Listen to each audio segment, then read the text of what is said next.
What up, people? Welcome to episode 18 of the Stitch Sham Show. I am one of your hosts, Sham Phoenix. And I am the other, Stitch Early. And today is a beautiful Wednesday. Yes, it is. And we're back on set after my hiatus and vacations. I took like mad vacations. No, for real. And it's good to be back, kicking it with the homie. Yeah, man. How was things for you, man? Good, man. You know what I'm saying? The kids just running around. You know what I mean? He want to play ball every day. So well, that's good. At least he want to do something. Exactly. I'll give him that. Like, at least he out doing something. So then, of course, I have to go. Yeah. And then, you get sucked in. You be like, to the let web. Me just go ahead and play a couple games. Let me go ahead. And you saw it. So, like, so this past Saturday, went out to play ball. Yeah. Was able to take my nephew. Yep. Also, he came out. So when I talked to Sham, he hit me that morning. Was like, "Hey, you don't got to come get him. We gonna come out. We want to watch him play." Yeah. And so, mind you, our kids are one just turned 13. And one is 14. Yeah. And so now they're starting to play with adults. Like they're starting to play with grown men. Yeah. And so it's a different transition from when you've been used to playing with kids that are like your height, your size, and then you go play with adults who kind of know the game, have been playing for a while. Exactly. So I think when we ended up picking up teams, the two captains were like, "Hey, let's make it a little even. Each of us will pick up, one of the youth, you know what I mean? And so to even it out a little bit. And yeah, my team, we ain't come off the court. Yeah, y'all was getting busy. We was getting busy. I had my nephew Malik with me. And we ain't get off to where I think by the third game. Malik was like, let us lose. He was like, can we lose? So I can go hot. take a break. I need to sit down. Yeah. Yeah, that joint was funny. But see, what a lot of y'all may not know is that Sham used to be dumb nice, in ball. Yeah. And so he ain't played in a while. But it was that thing to where he was sitting on the side watching, and he went from sitting down, just take a little couple shots. Standing just take a couple shots. In between games, you're like, I'm gonna just let me take a couple shots, see, what I'm saying, see what's popping. So hopefully, my hopes is that I'm gonna get him out there. I even went as far as I done looked up the shoes. Yeah, that I know if I got him these shoes. Yeah. He would go out there just even if it was for one game. Yep, just to represent the homie. Just to represent. It's so crazy because like I was telling Kia, I was like during the season, during the school year, I do a lot of yelling and stuff. I don't know, like I was like as time has spanned on, like with COVID and things like that, you start to understand that like some things aren't as important as you tend to make them. Yeah. So like after we left the court Saturday, Malik was like, Dad, you didn't even yell at me the whole time I was out there. And I was like, I just felt like, you would find you'll figure it out. You don't need me to scream at you. Like you'll figure it out. I feel you. Watching him play though, because I feel like he'll be a smarter player than I was because he processes the game. To be 13, some things that I be seeing him do, I'd be like, that don't even think an adult male would do that. Nah, I feel you on that 1,000%. Like I think of myself, I mean, even both of us when we were 14. I moved here. I met you when we were both 15 when I met you. Yep. And so at 15, I might have been like $120, $130 maybe. Maybe like $130, right? After you ate. Yeah, and I wasn't tall yet. Nope. I wasn't even tall yet. I might have been like 5'9" maybe. No, you might have been like 5. You might have been like 5'11". 5'11" maybe. Yeah. Okay, yeah. Like so, I was just real skinny. Yeah, because I could say like. Because I know when I graduated, 16, I was 6'2". Like 16, around 16, 17 is when like I started noticing. I was like, oh, this dude is getting long. Yeah, then that's when I started getting taller, like 16, 17, because I started hitting spurts. Yeah. But the fact that my son is like 5'10". He might be solid. He might be a solid 6 foot. He might be 6 foot now. Because he was taller than a lot of them grown men. Yeah, and he's 225 pounds. Yeah. I didn't see 225 pounds until I was an adult.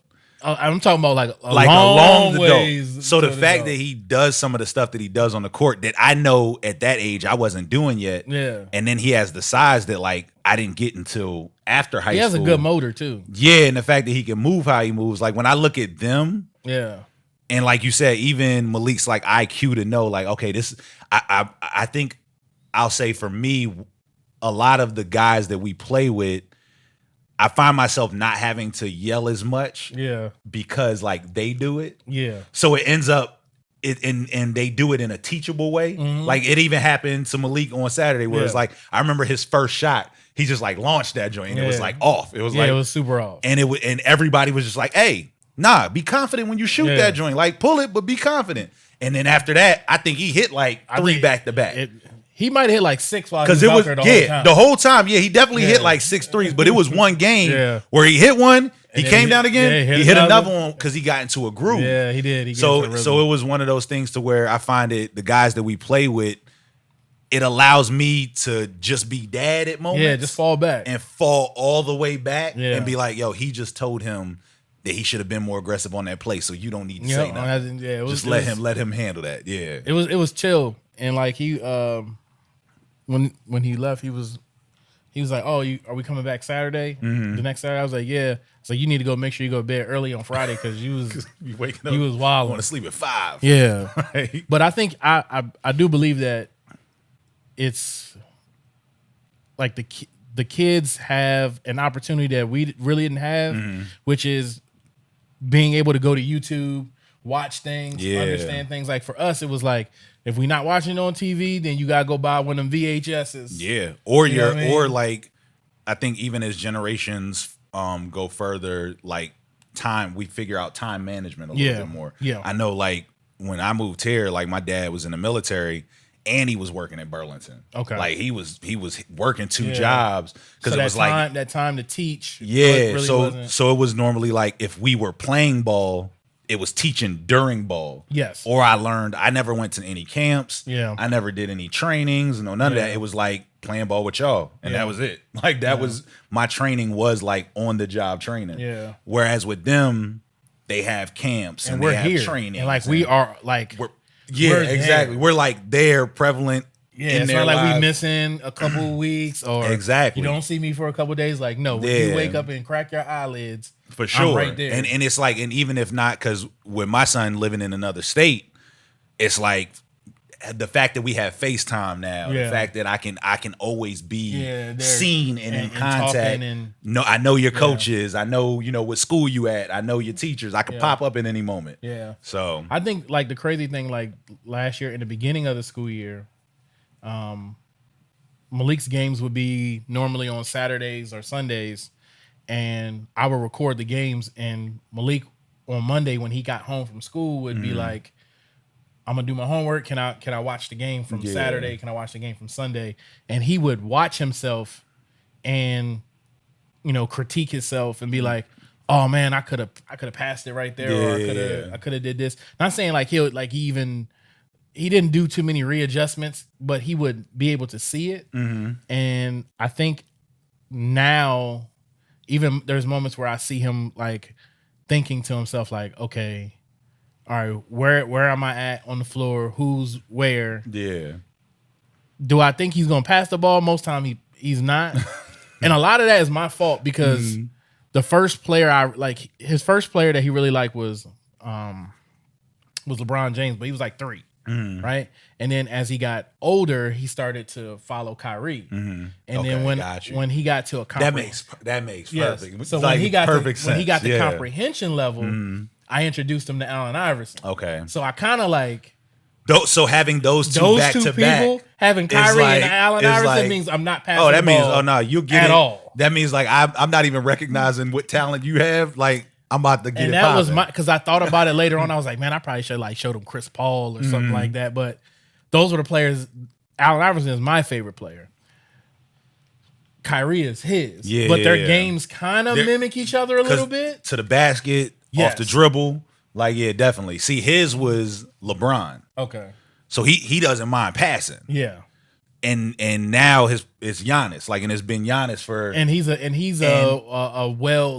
all around type of guy. And he's an all around type of guy. Yeah. So it's like the one thing I'll find with him is like he's not afraid to guard the biggest dude on the court or guard whoever the point guard is on the court. Like he'll step in front of whoever to guard him. Yeah. You know what I mean? So that part of it, a lot of times you want to just see the bounce back. Like you want to see the bounce back. Like, okay, all right, cool, yeah, he made 2 threes, but what happens when one gets blocked? Yeah, what happens or when you lose the ball? Yeah, or you lose the ball, Yeah. or you throw a bad pass. Yeah. What happens after that happens? Yeah. You know what I mean? Like even like Saturday, Malik, he after the games were over, he was a little upset. Mm. And after I talked to him about why he was upset, while we were there, it didn't make sense to me. Like, why are you upset? Yeah. But then after he explained it to me, I still had to be dad and be like, you shouldn't have been upset. But in my mind, I was like, I totally understand. So he was like, Dad, I was hot. Mm-hmm. And I was like, so now I'm rewinding back, and I'm like, Dad, he was hot. He did get hot for a minute there. He was inside, outside. He was making a lot of buckets. And he was like, and then Malik was like, I felt like they stopped passing me the ball to make a point. And I was like, I don't know if I agree with that. Yeah. But I can understand I understand exactly where he's coming from. Yeah, because I think sometimes, and it's from playing with adults, like sometimes I think even with kids and adults, like for me, when I play, I try to think the game first. I go, okay, I'm on a team with a bunch of shooters. I'll say to myself, even before the game, y'all don't need to shoot this game. This game, I'm going to get rebounds, defense, and I'm going to go down low. Yeah. Because I have shooters, so I don't need to shoot. I don't think everybody necessarily goes in like that. It's just like, I'm going to just go in and feel the game out. Yeah. You know what I mean? You have some people that, and he's a shooter. Yeah. So, like, when he gets hot, like, my thing is always like, yo, he's hot. Give it to him until he cool off. Yeah. Now, if he cool off, then we figure something else on. We move on. But at least let him get to. So I get it. Yeah, I understand that. So 100%. When he said it, I was like, so Kia, my wife is still like, you're not always gonna get the ball. There's 4 other people on the floor.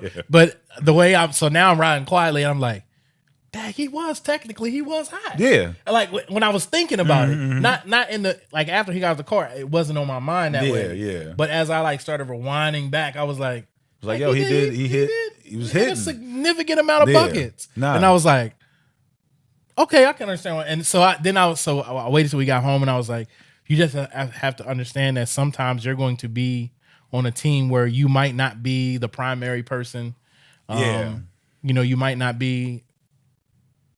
It might not work out based on how things are. It might not work out, and especially in those situations where you're the smallest person on the court. Yeah. So people are looking at that before they're even looking at, oh, he's hot. Yeah. They're looking at like, oh man, I'm looking at matchups. Yeah. So if you're looking at matchups, you might go, yeah, he just hit a 3, but yo, he got a mismatch down there. Exactly. Let me throw it to the mismatch. So they might not be overlooking you. It's just that they saw something that may have been a more sure bet. And then sometimes it's how they feel you respond on defense, where like he's guarding your son, where he's significantly smaller than. Yeah. So he gets post up, turn around. So this is how grown men work sometimes. They're like, well, you didn't handle it on defense. So then I'm not going to give you the ball on offense. You know, like that type of thing. Yeah. So instead of talking him, and that's why like I told him after the game, I was like, yo, he's bigger than you. Yeah. But what you're doing is you're going down low for him. Yeah. Nah, start guarding him at the 3-point line and let him work to get you down there if he's going to do it. You know? It's so many things and that's why I said like they have such an advantage because since Malachi's been here on every Saturday, you can teach him something new. He can learn something new. And even if it's not from me, from someone. It could be from someone, someone seeing. And that's why like when I was like, like if Malik starts coming out, I remember I didn't really start getting basketball like that until I started playing with adults. Yeah, until you started. And when I moved here was the first time where it was like, there were, kids my age, but a lot of it was grown men. So I learned how to keep playing through fouls. I learned how to, how to set certain things up and how to think the game. Because when you're smaller, you got to think it a little bit more. You do. You do got to process. You got to process it because you just can't go, oh, I'm bigger. Yeah. I'm gonna just, I remember that. Over. I remember being in that position, like like you said, like $130 maybe. And we was thin, super thin, getting pushed around, getting knocked down. It was just like, so now you got to go, oh, but my arms are long. Yeah. Oh, I could reach around and hit. Oh, I could tap the ball to myself. You start thinking about what is going to help me out because the weight isn't there. Yeah, I don't got nothing else. But the other stuff is there. Yep. Mine was like, okay, if I can just take the step first and get around them, then I'm good. Then I'm good because he can't catch up to me. because he's not going to be able to catch me. Nah, exactly. But it's just so. it's just so crazy how the game has evolved. Like for them from like, you know, our age and what we watch to what they get to see. Yep. Like for us, everything was mid range and driving to the bucket. People didn't shoot threes. Back to the basket. Yeah, back to the basket. People didn't shoot threes like that. Where like Malik and Malachi's generation, that's all they see. Every time we was at the court the other day, and it's a kid. I think he was 10, probably like this tall. He ain't shooting free throws. He not doing layups. He at the 3-point line. Just tossing. Ain't hitting nothing. Just smacking backboard. And I said to him, I was like, hey, you don't want... You gotta move move in. Like, if you get that, you can eventually scoot back. You know what I mean? You can get there. And it's just crazy because, like, even now, like, when we haven't seen basketball in a while. But... Soon. Even in the talk of this, like, of this comeback, like, I'm thinking some of the players that are out, that are not playing, will that change the way the game is being played? Yeah, true. That is because there's a lot of players that are not going to be players playing. that you necessarily and key players. Yeah, that's like, oh man, his game kind of dictates how his team moves. Yeah, you know what I mean. So like, do the Nets have it? Like, if I was a Nets, do we even come back? The Nets should just be like, hey, we just gonna put somebody else in, and we just gonna go ahead. Kyrie not playing.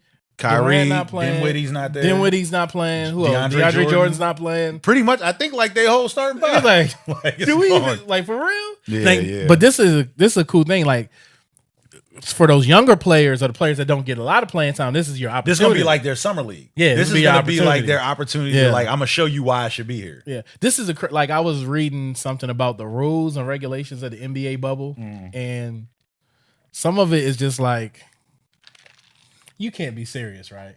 So you want these dudes for 48 minutes to be like this close, and then when they off court, we can't play. We can't play ping pong or be in the pool.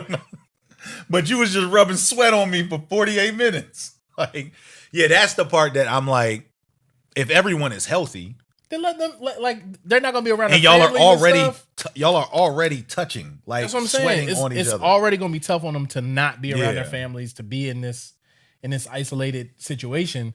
Like, and you're testing them every day, and if they're not going outside the bubble, why can't they be around? And then especially with them tests, man. Oh, like with up your nostril. Those tests, like everybody, because there was it was a battle rap joint that happened on this past Saturday. Yeah. Gnome 10, and all of the battle rappers had to get tested. So they had to get tested. I think it was like the day before and the day of, to make sure. And I think there was like one battle that didn't happen because someone, yes, I think someone was sick. So I don't even think he came, or he was getting over it. But yeah, they had to do the test, and everybody says the same thing about the test. Man, this test is the worst test. So to know that I'm going to get this test, I'm going to go play ball for 48 minutes, and then afterwards for a cool down, I want to hit up my mans, and we're going to go play golf. I mean, we're going to go play ping pong or pool or something, and I can't do that. Yeah. Like, it seems crazy. And it's just, I think because COVID is such an enigma, like nobody really knows how it really works. Like, even some of the brightest doctors that come on these press conferences be talking out the side of their neck. We be like, bro, like, we don't even know if where it seems like from week to week it switches to something else. Then you can get it this way, and then you can't get it this way. If you wear black masks, then you're more prone to get it than if you wear white masks. You're like, all right, like, yeah, it's always like some random information. You know what I'm saying, that they bring off it to where sometimes I even look out and be like, yo, are we even still in quarantine? Like, sometimes you look out and just be like, yo, everybody moving out here crazy. I think after a while, people were just like, y'all don't know what it is. We can't see it. And I'm not just going to keep staying in the house. I'm gonna take my chances. And I feel that and then I think even with some of the NBA players, I honestly feel that there's some of them that's just like, you know what? I'm just saying, I got that joint. I'm about to just and like, when you think about it, we've all been in situations where we woke up and was like, I don't feel like working today. Want to work. Hey man, yeah, I just woke up. I felt a little under the weather. I ain't gonna be able to. You're like, I ain't gonna be able to make it. All right, man. I'll let you know how it's gonna be tomorrow. You know what I'm saying? Hey, get the bottle. Because you gotta think about it. Like the mandatory, the minimum time for quarantine after you figure out you have it is 14 days. 14 days. So if I hit and I go, hey, so I'm thinking about that NBA player. Yeah. That's just like, man, I'm looking at my team. We really not that good. I know they have us I got in here. millions of dollars. I got millions of dollars at the crib. Do I want to go and be eating Lunchables and not be able to play ping pong with my peoples afterwards? You know what? I want to stay at my house. Hey, my pool commissioner. Yeah, I got tested. I think I got it. That joke is hilarious. Like, you know what I'm saying? I'm not gonna be able to make it. Yeah, I feel that might be. I'm not saying it's not a fact, but it might be. Yeah, I think for me, I feel like at this point, just scratch the season. Yeah, man. Don't even worry about finishing it. Like, yeah, 2020 was just not the year, and I think we keep trying to make it. And I think like, everybody will understand. We keep trying to push it in. Like, nope, we're gonna have a good year out of 2020. Like we still got like, hey, we got the second half. You be like, it's the second half. You be like, bro, this thing is the first and second quarter was some trash. Like what 2020 is like. You remember you used to watch them games. Like when it was certain games, like when Zion was in high school, or it'd be like the star player in high school, and they play like the team, and it'd be on Sports Center, like, yeah, they were blowing the team out. It was 100-3. Yeah, like that's 2020. Zion like where at halftime, dunks. exactly. Where at halftime you go like, hey, coach, we only got 3 points. It's like, it's all right. They got 75. They be like, can we just go home? We're gonna make it back. Yeah, like, can no. we, coach? Call this game, coach. We not. They gonna score another 75, and even if they score 75 and we score 3, we only got 6 points. Can we just go home? Just call it. Sometimes it's all right. I think that's the thing is that we've been taught here in America to never quit, never die, right? And but there's sometimes where it's okay to be like, you know what? This has gone too far. Like it is what it is. Let me collect my things. Yeah, let me collect my bread. It's like going in the ring with Mike Tyson. Hey, this is about to be a 30-second bout. Hey, he gonna hit me. And he gonna hit me. It's over, and I'm gonna still collect my bread. Yep. Like he's gonna get his money. I think because like even like I live to fight another day. I was seeing something where they were like talked about like the what is that thing, and it's like right on tip of my tongue.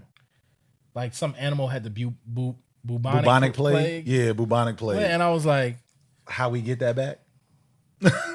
It's like what? Because I think wasn't that from like medieval times? Yeah, I was like, first we had murder hornets, then we had the Saharan dust storm that came to the U.S., and now we got the like somebody is trying to kill us. Like not everything. A lot of things that you would have never thought. Yeah, you like just to have went and then you like, yo, that happened now. To where now when stuff happens, I'm not even surprised because it's 2020. Like, it's 2020. This is supposed to it's go 2020. Yeah, that's what. I always feel like the Mayans got their, that thing they was talking about. The calendar, the Mayan calendar. I think they got it wrong. They might have messed it up. It might have been 2020. It might have been 2020, not 2012.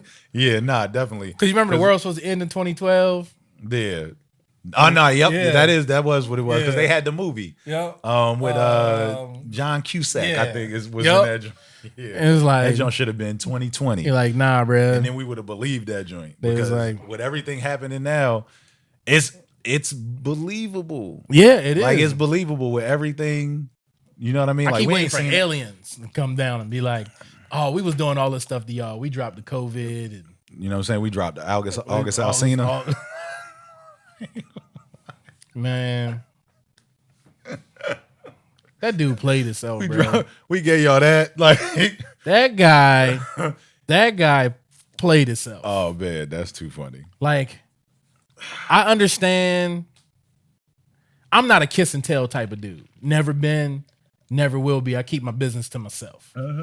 Even when my feelings were hurt, I keep my business to myself. There have been plenty of times between, let's see, because I met my wife when I was 15. We started dating when I was 15. So there's plenty of times between, I say 13 and 14 where there were girls that would talk to me, that would secretly talk to me, and then like not act like they know. I don't want everybody to know. So not act like they talk to me when I see them in school. And I'd be like, you was just on the phone with me for like 2. Oh, okay. All right. And I could have aired them out right there. So this what we doing? These are things you said to me. This is stuff you was talking about.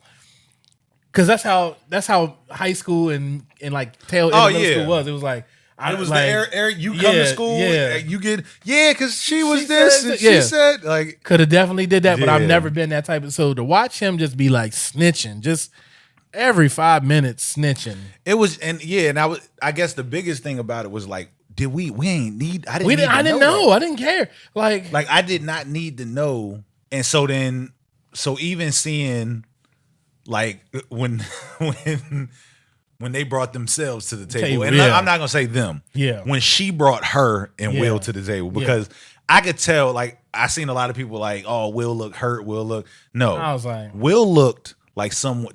Will had the "I told you so" face. Yeah. To me. Yeah. To me, looking at that interview, it was a man sitting there like, we was doing what we was doing. I told you not that one. Everybody on my end been cool. Everybody on my end straight. I said not that one. We saw what it could be. Not that one. And you done did. Now I got to sit at this daggone red table and listen to this nonsense. That's why it wasn't nothing but 13 minutes, because Will was like, hey, man, I got to go hop out a plane somewhere. So you need to hurry up, get this over with so we can keep moving. Yeah. He just...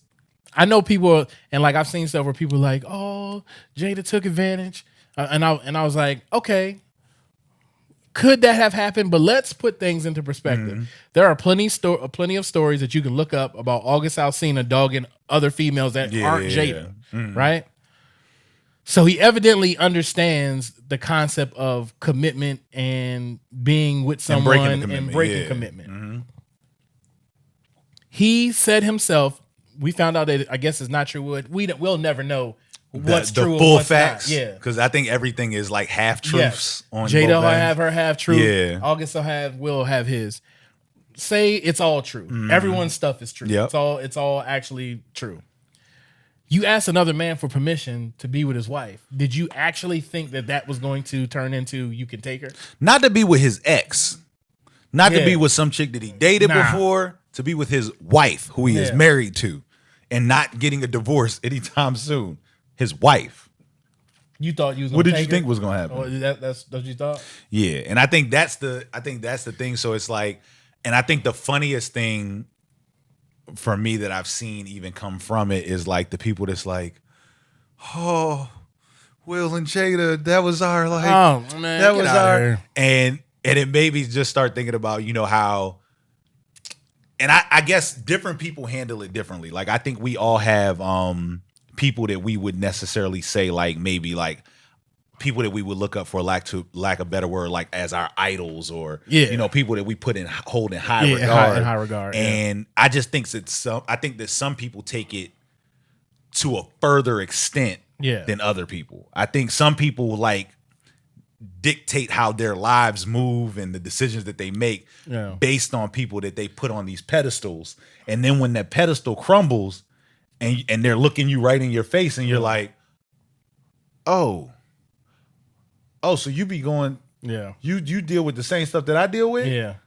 Oh man, now my life is in shambles because I've placed you at some place that you probably wouldn't even place yourself. Yeah. I think sometimes we have such high regard for the ability of a person, like Will's ability to act and make music, and Jada's ability to act, and August Alsina's ability to make music. Like, we look at their abilities, and I think that's the thing that we should put in high regard, but also realize that they're people. And I think that's the thing I think that people take out of it.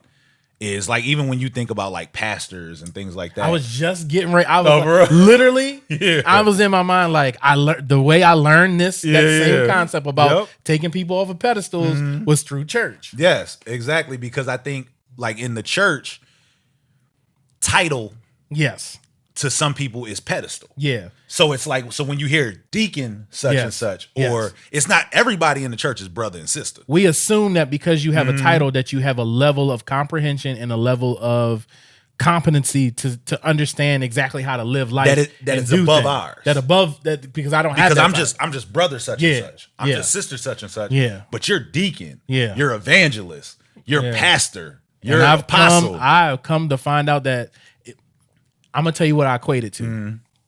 Just because you have a degree doesn't mean that you actually understand the information. Yeah, I agree. What it does mean is that you were able to follow the rules, right? You were able to basically just follow. You did enough to get the paper. It doesn't mean that you actually know. It doesn't mean that you actually know it. You did what you needed to do to pass. And at the end of the day, it's really just retaining information. That's it. It's retaining information. Like a person can read all of the books in the world and be able to spew that doctrine back to you. But doesn't mean that it doesn't mean that they comprehend comprehend it. And because I remember growing up, it would always be it's reading and comprehension. To where it would be like, my parents would be like, read this story. You'd be like, and then the you king read it, was and then you go black. Yep. And then they'd be like, what color was the king? You'd be like, he was the king. Yeah, but what color was the king? Like the king he was black. He was black. And you're trying to find find because, and when you don't know that he was black, it's like, because you didn't comprehend when you were reading. You were just reading the words that were on the page. You weren't really retaining any of it to be able to actually utilize it. Yeah. And I think oftentimes, and for me, it was the same thing like being in the church. Because of titles, you automatically go like, oh, you have that title, so you must be up here. Or when you're in school, for people in school where it's like, oh, this is teacher. This is Mr. Oh, this is the teacher. This is the principal. Yeah. You know what I mean? And then you realize, like, I remember we had a principal. And I remember our principal would come on the joint at the beginning every day and be like, hey man, y'all have a prosperous day. Y'all, you know what I'm saying, positive and stuff. And all of those things were true things. Yeah. And then, years later, he was at a basketball game and, got arrested for prostitution. Yeah. In a prostitution ring. So if I don't realize that he's a human, then you'll then that might have crushed me and been like, oh, that was Mr. Such and Such. Like, he was and I'm like, nah, he could still be positive and he could still give me all of those affirmations and everything that he said could be true. Yeah. At the end of the day, though, he flesh and blood just like me. Exactly. You know what I'm saying? Like, and like that is the thing that like I never looked to Will and Jada to do anything for my marriage. Yeah. I found out early in marriage that you have to build it around your strengths and weaknesses of the individuals. I remember me and Kia were talking with Chad Napier Norman. You remember Chad Napier Norman? One day when we were picking up Malik from April was babysitting Malik, we were sitting and talking to Chad and April, and they were like, we were telling them about how difficult it was getting the kids to bed, and we never have any time for us, it seems like we get in arguments, fussing over, putting the kids to bed, and it just was nighttime was just strenuous. And they were like, well, what time do they go to bed? I was like, well, we normally put them to bed at like 9. They were like, well, put them to bed an hour early, and that way you give yourself an extra hour. And I was like, maybe. So then we tried it, and it ended up like working out. And I was like, oh man. So it's not an instance that I'm saying that you can't look to someone for advice, but like not everything is going to work. It just so happened that situation worked. There was other advice that we've gotten from people that was like, that like don't work. We tried, it didn't work. Exactly. And then after that, we just started going, okay, well, what works for us, and how can we function better amongst ourselves without interference or input from outside sources? And we started figuring out things that, okay, well, this worked for us the last time we did it this way, or the last time we did it that way. So it's a learning process. So the people who fell apart after they found out that Will and Jada weren't working, like most couples, and I'm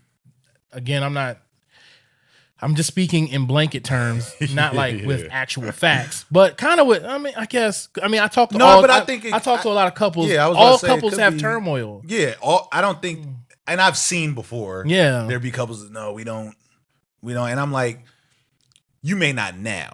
Yes, but because I think at a certain point, when you've been married for a long period of time, and I'll say like over that 10-year plus mark, you know what I mean, or been with an individual for that long, there are going to become some things, like I could say for us, where something that may have been an argument or a big blow up maybe 5 or 6 years ago, now it may still be an argument, but it might not end with the same results that it would have ended with before. Yeah. You know what I mean? Because it is as you grow, you kind of learn things, and you do look at other marriages and go, oh, that might work in mine. Yeah. Oh, that might work in mine. Yeah. And then you might try it out and go, nah, that ain't for us. Yeah. You know what I mean? So it definitely, I think, is a thing of trial and error. But it's also just like, I think you were saying like about Will saying like him not necessarily subscribing to making Jada happy. To making her happy. Yeah. And it's that thing to where at the end of the day, like an individual can't make you happy. Can an individual do things that can lend to happiness for you? Yeah, but you know, at the end of the day, you know, like the statement that is the world renowned, you know, marriage statement, happy wife, happy life. And it's like, nah, because there's sometimes that I do things that will make her happy that I don't really want to do. Yeah. And I'm not happy after I did it. Nah. Like, nah, I did it because you wanted it done. But I wasn't happy with it. You know what I mean? So, you know, I always say like, happy me, happy we. If we can both become happy as individuals, then when we come together, our sole purpose isn't I'm just trying to make you happy. Yeah. It's like, nah, I enjoy you. I'm having a good time with you. But the happiness isn't, my happiness doesn't necessarily lie in the other person. Yeah. I think like for me and Kia, we've always said happiness wasn't in the vows. Mm-hmm. So it's not something that I have to give you. Yeah. You know what I'm saying? Like having the whole Richard Poor's, like for better or for worse. But like, it doesn't say, it don't say make nothing them happy. Yeah. It don't say nothing about happy. And when you think about the vows and the whole, and we did a small segment on this, on the Ruse and Royal show, probably about like 4 months ago. We went over the vows. Like better or for worse covers it all. Yeah. That like, one thing is like if we in worse, I don't think you're gonna be happy. If we having the greatest time or we having the worst time, because and if we're in the worst time, I ain't really trying to make you happy. Yeah, because this time right now is the worst. We're actually in this joint. Neither one of us is trying to make each other happy. We're trying to get out of this. Yeah, you know what I mean. And when you're working through something, I mean, even and I always equate things, you know, to sports in a sense because I do feel that sports kind of tailors with life and runs parallel with life a lot of times. Is like on the court, man, it's fun to win a game. It's amazing to win.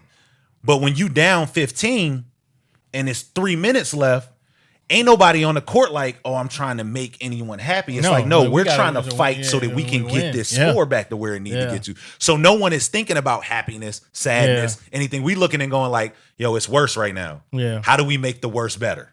Yeah, I don't tend to try not to think about happiness because it's fleeting, right? Like all of the important things that you have to do in life a lot of times don't come with happiness. Paying bills, ain't nobody happy when you get paid and you worked all your life to pay somebody else, to give somebody else the money. Now the end result may bring forth a sense of euphoria within you, like, oh man, my bills is paid this month. Ooh, oh, it's a weight off my shoulder. Yeah. But you didn't go into it like, man, I want to get them. I'm getting paid. I'm about to give them my whole check. $1,700 after I only made $22. Nah, no, nobody does that. Nobody wants and if you do, hey, teach me how you do that. And that's why I think happiness was a marketing tool that was taught to Americans to make them buy things, to make them feel euphoric for the moment. Like, no, you should get this Coke because it comes with a smile. It's what we show. Yeah. On every commercial, every kiss begins with K. Oh, you bought her jewelry and she's so happy. She is excited. Yeah. Like, and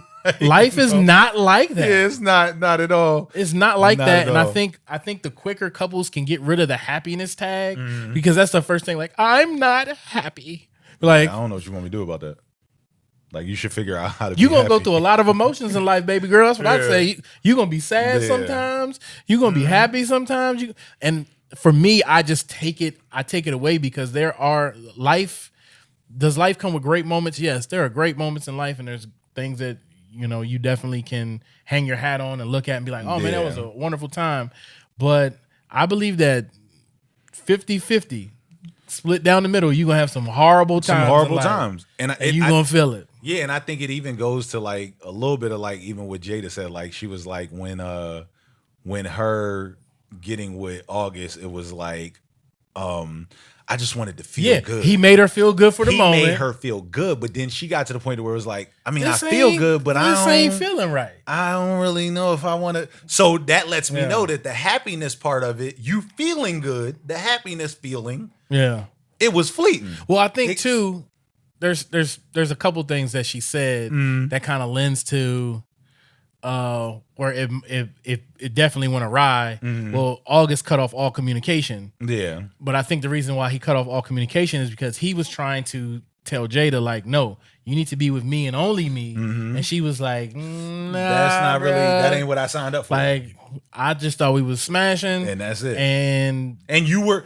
you for a lack of a better term, you were my fix. Yeah. Like you were the thing that just, I feel good. I feel young and vibrant and because I'm not feeling that over there because he's not making me feel that way. Yeah. But he's making me feel that way, but I don't really want me. And this is a thing too that most people do, right? Like we I'm trying to think, like we categorize and prioritize things in a certain way, right? So like Jada's been with Will for a long period of time, right? A high profile dude, considered well liked by the ladies, Top things like actor. that, right? So Jada couldn't possibly look at August and be like, "You're going to feel me forever." Yeah, nah. She has to be looking at Will, going like, "He stopped feeling me, right? You're way younger than him. You have your potential ahead of you, and we're only going and up. we're only I can't keep this act up forever. Exactly. What we're gonna do is you gonna smash me for.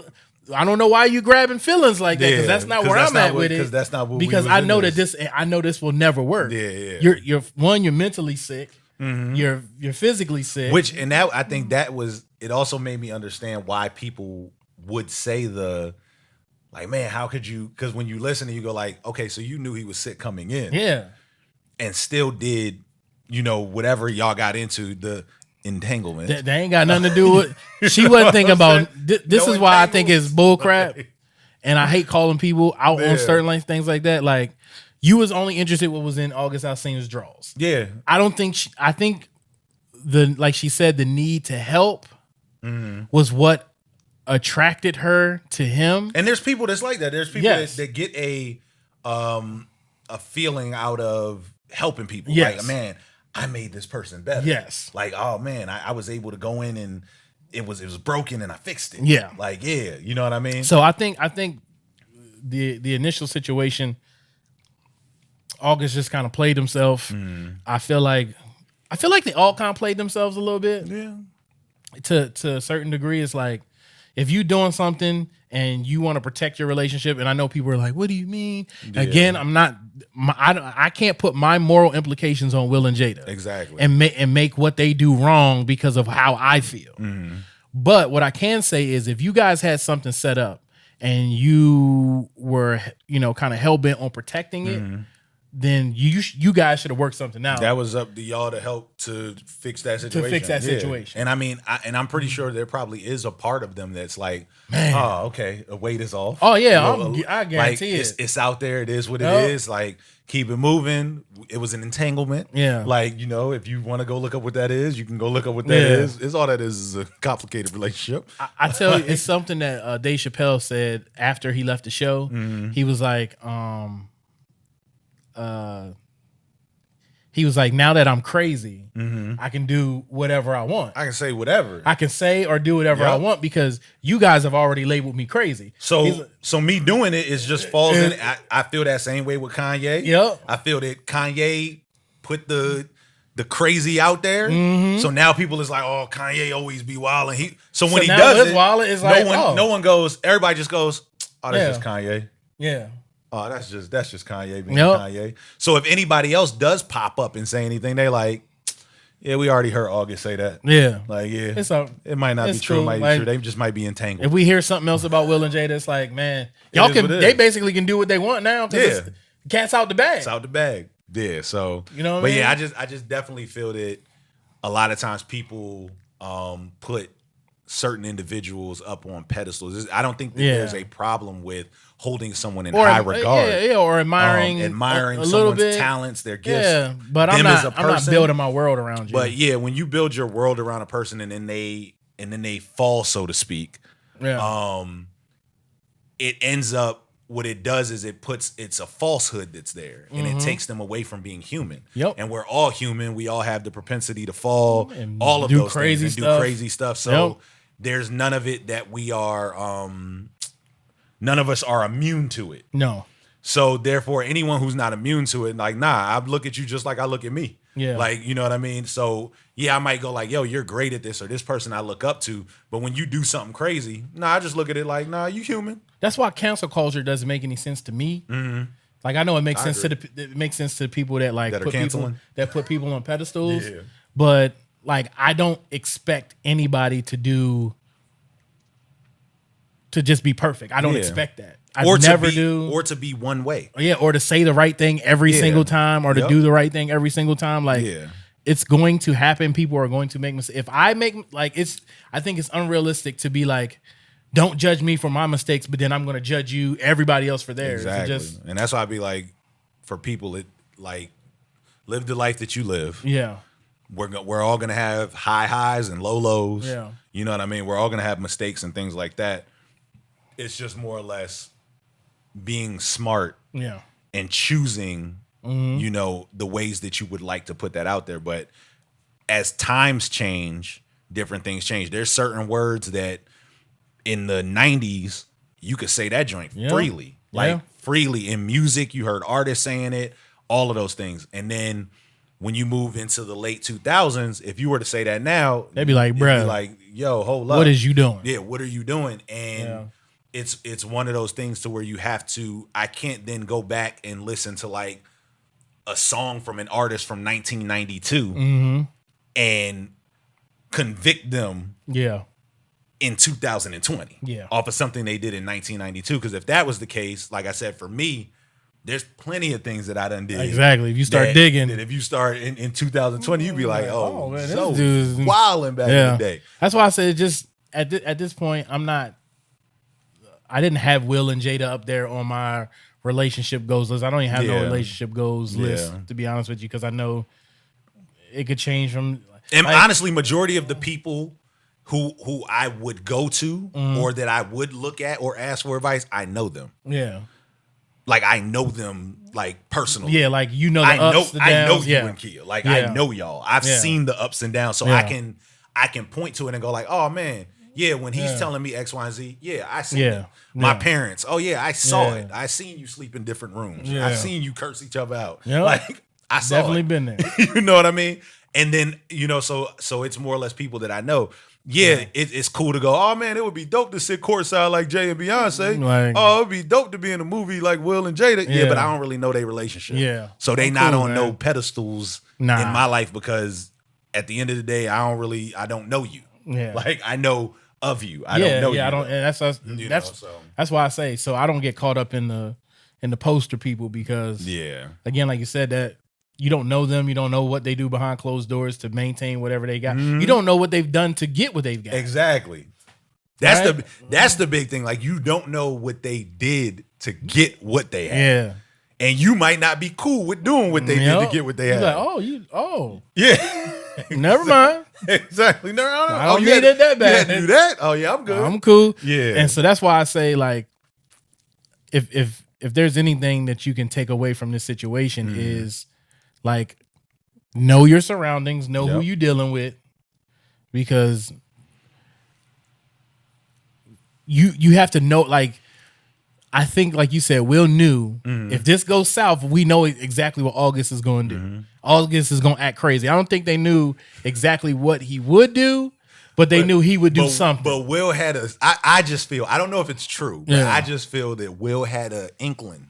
Yeah, like, don't rock with this guy. Yo, I mean, it's like 500 other dudes. Yeah. Just not that one though. Yeah. Because I just feel that there was a part of Will that knew if we do end up coming back together, and y'all have to stop what y'all doing over there, he gonna act crazy.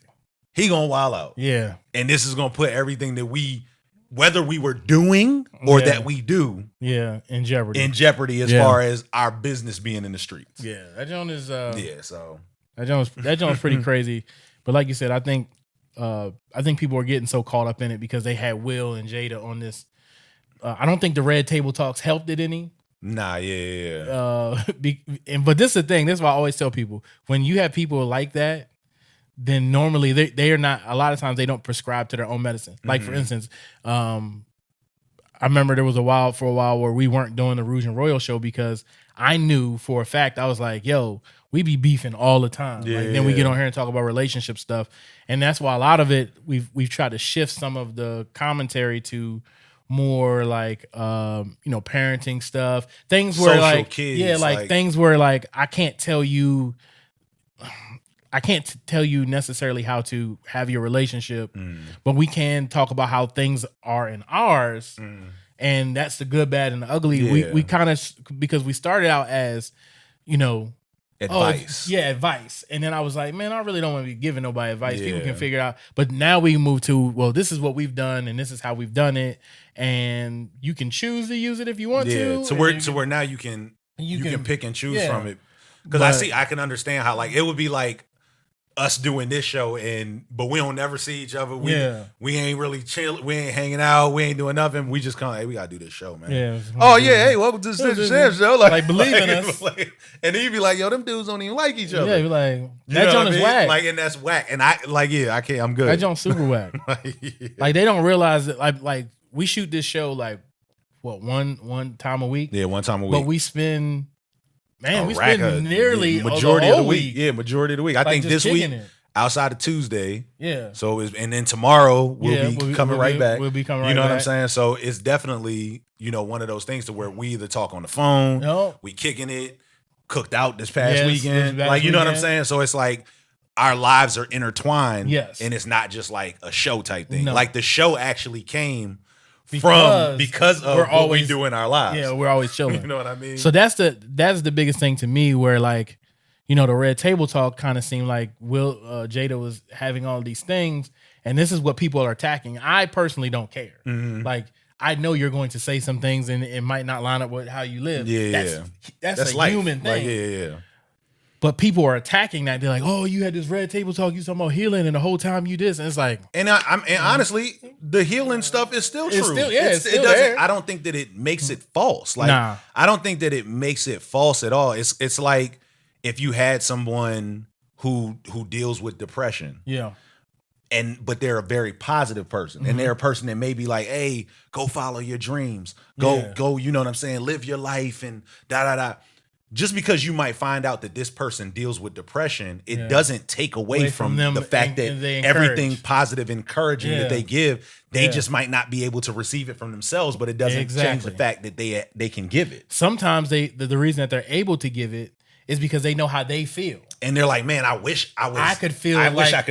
I could feel the way I want you to feel. Exactly. Sometimes it is as much as it's a talk to you, and I can even say that in doing music, there's sometimes where in doing music, as much as you're listening and like, oh man, yo, I'm talking to myself a lot of times, like, hey, bro, like you gotta get it together, like, you know what I'm saying, like, you know what I mean. That's a very true thing. A lot of times it is a point directly back to you, and then when you find out, oh, you was dealing with that, and you was dealing, it's like, yeah, but you're so positive. It's like, a lot of times my positive is coming from me trying to get the negative away, trying to get that. And I figure like if I help you get some positive, maybe I can get some. Maybe I can see the results of the positivity. I can go, oh, so it worked. All right, let me try that. You know what I mean? So we can't necessarily just negate everything that a person's done just because you find out something, you know what I'm saying, about, new about a person or anything like that, so. Like I said, I think the Will and Jada thing is kind of blown out of proportion, and there's people who are like, this is just a bad representation of marriage. I was like, all marriage is a bad representation of marriage. Yeah, because we can go into probably any marriage and dig up some stuff. And you might be in year 20 or you might be in year, but there's still 20 years of stuff. Yeah. You know what I'm saying? So You're it's like, oh man, I didn't know y'all went through that. And you be like, yeah, we went through that. Yeah. Like, you just get to see, you just see when we out. Yeah, you know, you saw stilettos and dress shoes. Like if there is anybody who has a perfect marriage, I guarantee you that one of the two people are not extremely happy. Yeah. You know what I'm saying? Like it's just the reality of the situation. Yeah. So I know people are like trying to go in on this situation, but it's like it's not that serious. Yeah, it really wasn't that serious to me. I was just like, that's their marriage. That's what they do in their marriage. Exactly. Cool. Like, let it be. Do your thing. Like, you know what I mean? Yeah. So I think the thing, like, even when we talk about this broadcast, is like focusing on the other nuances of situations, right? Like, okay, basketball players got COVID.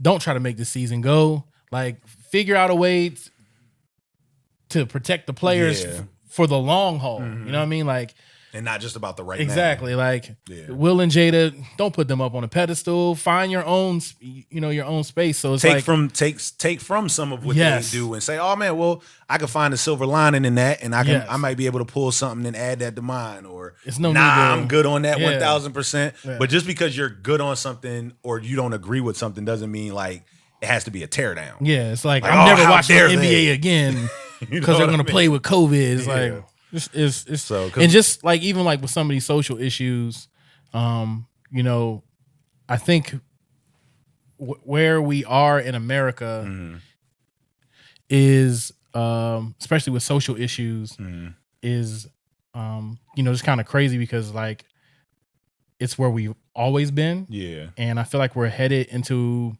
I don't want to say a better place. I think we're headed into a more open I could agree. I agree area, with that. right? Because there's still going to be people that think the way they think and feel the way they feel. But we're headed towards a place where people are becoming more open to the conversations, more open to seeing things from a different perspective, and just more open to the idea of things changing. Yeah, and I think if you have blinders on now, it's because you're choosing to put them on. Like you I want think it to be that. At one point, I think you could even go, okay, well, if you didn't grow up around it, okay, if you didn't, but now it's like, nah, if you're not seeing it now, then you're choosing. You're choosing. You're just choosing. It's a choice not to see it. Yeah.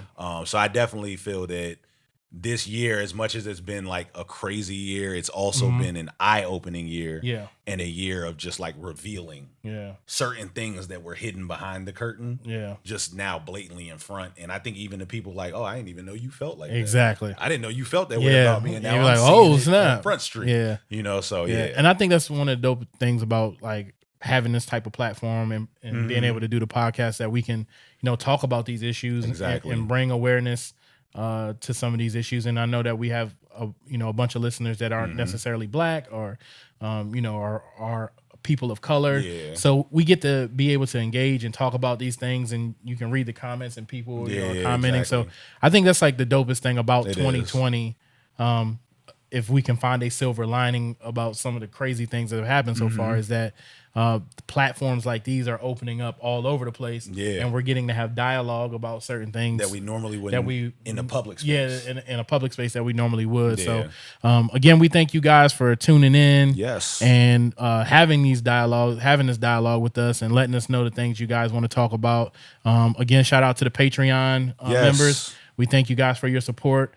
We got some special name too. Yeah, we're still trying to figure out a name. We got some special stuff coming up for you guys. So if you're not a member of the Arise Patreon, please shoot over to patreon.com/Arise UHRISE. Yes. And hook up, because we got some really special stuff coming that you guys will definitely enjoy. Again, we do a bunch of different things on a bunch of different mediums. If you can go to arisemusic.com, you can get music from Stitch Early, you can get music from me, and then we'll also have some records up there together in the next couple weeks. Go to our Facebook page, Arise, Facebook.com/Arise. You can inbox us there if you want to talk about things, or if you have something that's interesting you want us to touch on. So again, we thank you guys for all your support. We thank you for everything you do. Again, we wouldn't be who we are without you guys, and we hope to see you guys on episode 19, man. Yes. All right, now, peace.